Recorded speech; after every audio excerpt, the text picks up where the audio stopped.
ప్రభుత్వ పాఠశాలల్లో English medium జోరు. ఆంగ్లం ప్రసంగాలతో మెప్పిస్తున్న విద్యార్థులు అంతర్జాతీయ వేదికల్లో ప్రసంగించేలా శిక్షణ. కలెక్టర్లు, పాఠశాల విద్యాశాఖ ప్రత్యేక చొరవ. పీపీపీ నమూనాల్లో విద్యార్థులకు ప్రత్యేక శిక్షణ. ప్రభుత్వ పాఠశాలలో ఇంగ్లీష్ మీడియం పెట్టి వాళ్ళకు ట్రైనింగ్ ఇస్తారు.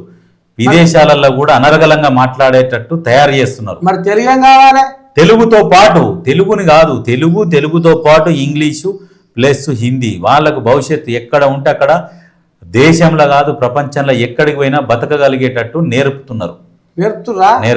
అయితే ఇంకో మాట చెప్పనా, కొంతమంది ఇంగ్లీష్ మోజులో వాడి తెలుగును మర్చిపోతున్నారు. తెలుగు భాషను సులకన చేస్తున్నారు.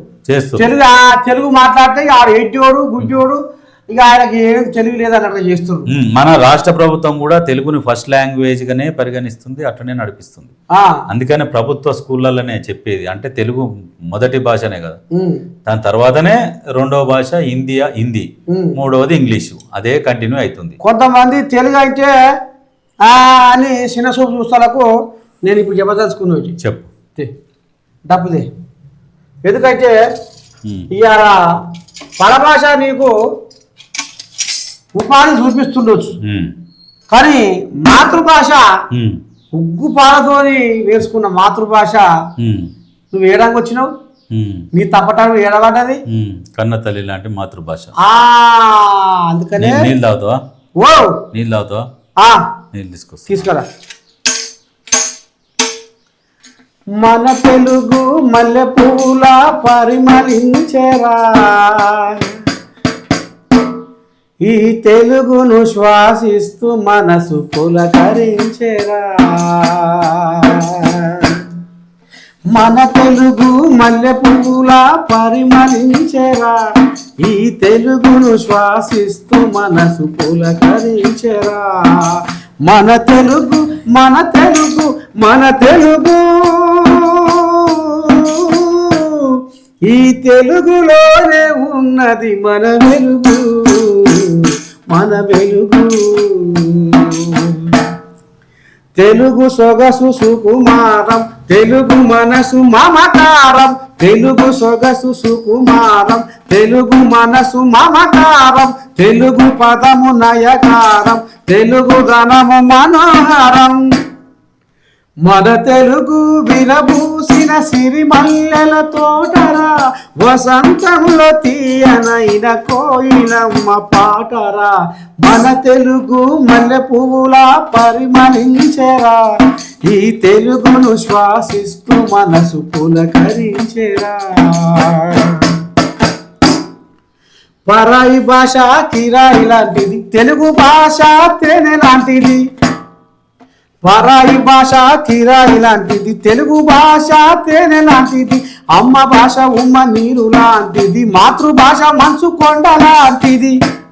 మన తెలుగు మాటల మూట విప్పితే తీయదనమురా, మన తెలుగు మాటల మూట విప్పితే తీయదనమురా.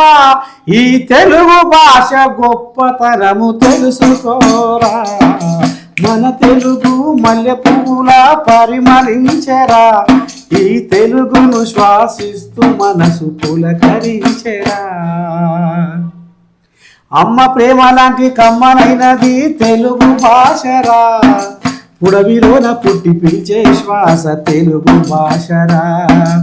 అమ్మ ప్రేమ లాంటి కమ్మనైనది తెలుగు భాషరా, పుడమిలోన పుట్టి పిలిచే శ్వాస తెలుగు భాషరా. పుష్పమల్లే పరిమళించును తెలుగు రాగము, పాడుతుంటే మరి పరవశించును తెలుగు గానము. ఇంగ్లీషు చదివి తెలుగు మరచిపోకురా, ఇంగ్లీషు చదివి తెలుగు మరచిపోకురా. తెలుగు తల్లికి జగతికి చాటి చెప్పరా, చాటి చెప్పరా, చాటి చెప్పరా. చెప్పు తెలుగు భాష గురించి, గొప్పతనం గురించి. తెలుగు భాష తెలుగు కన్నతల్లి లాంటిది, ఆ భాషని మరవద్దు. మనం విదేశాలలో ఉన్న వాళ్ళు కూడా మన తెలుగులో మాట్లాడుతున్నారు కాబట్టి తెలుగుని కాపాడుకోవాలి, తెలుగుని రక్షించుకోవాలి, తెలుగుని మాత్రం చులకనగా చూడొద్దు. అందుకనే అందరి కోసము తెలుగుని ఓడసూపు చూడొద్దని మీ నర్సయ్య తాతనే ఈ పాట రాసిండో. యొబ్బా చెప్పు మరి అందరికి ఈ పాట రాసింది నర్సయ్య తాత. నిజంగా కొంచెం కామెంట్లలో నర్సయ్య తాతని జర మంచి మంచి కామెంట్ పెడితే రెట్టించిన ఉత్సాహంతో ఇంకా మీకోసం కొన్ని పాటలు రాస్తాడు. ఖచ్చితంగా రాస్తావుగా. ఎలా మీరు ఇట్లాంటి పాటలు రావాలంటే తాత న్యూస్ ని, జీ న్యూస్ తెలుగుని సబ్స్క్రైబ్ చేసుకోండి. జీ ఫర్ గలం, Tata news, Tata space news, Zee news Telugu, ఈ రెండింటిని సబ్స్క్రైబ్ చేసుకోండి. ఇటువంటి పాటలు తాత ఇంకా ఎన్నో రాయాలని, ఇంకెన్నో రాస్తాడు మీకోసం. కోరుకోండి. మిమ్మల్ని సంతోష పెడుతుంటాడు నిత్యం తాజా వార్తలతోని, దాంతో పాటు పాటలతోని కూడా మిమ్మల్ని సంతోష పెడుతుంటాడు. సబ్స్క్రైబ్ చేసుకోండి.